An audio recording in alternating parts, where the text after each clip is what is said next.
ഡൽഹി തുക്മാൻ ഗേറ്റിൽ കയ്യേറ്റക്കാരെ ഒഴിപ്പിക്കുന്നതിനിടെ വലിയ സംഘർഷമുണ്ടായി. 10 പേരെ കസ്റ്റഡിയിലെടുത്തതായി സൂചന. സയ്യിദ് ഫായിസ് ഇലാഹി മസ്ജിദിനോട് ചേർന്നുള്ള പ്രദേശത്തെ ഒഴിപ്പിക്കലിനിടെയാണ് സംഘർഷമുണ്ടായത്. സംഘർഷത്തിൽ 5 പോലീസുകാർക്കും ഗുരുതരമായി പരിക്കേറ്റു.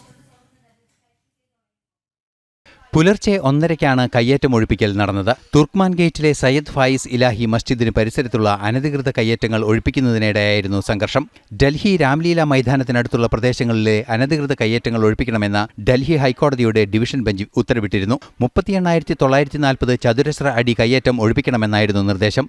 നവംബർ 12-ന് പുറപ്പെടുവിച്ച വിധിയിൽ 3 മാസത്തിനകം നടപടി സ്വീകരിക്കണമെന്നായിരുന്നു ഡൽഹി മുനിസിപ്പൽ കോർപ്പറേഷനും PWDക്കും നൽകിയ നിർദ്ദേശം. ഇതിനു പിന്നാലെയാണ് മുനിസിപ്പൽ കോർപ്പറേഷൻ നടപടികൾ ആരംഭിച്ചത്. പുലർച്ചെ 17 ബുൾഡോസറുകളുമായി സ്ഥലത്തെത്തിയ ഡൽഹി മുനിസിപ്പൽ കോർപ്പറേഷൻ അധികൃതർക്കെതിരെ പ്രദേശവാസികളിലെ ഒരു സംഘം തിരിയുകയായിരുന്നു. പ്രദേശത്തെ 20 സെന്റോളം ഭൂമിക്ക് മാത്രമാണ് കൃത്യമായ രേഖകളുള്ളത്.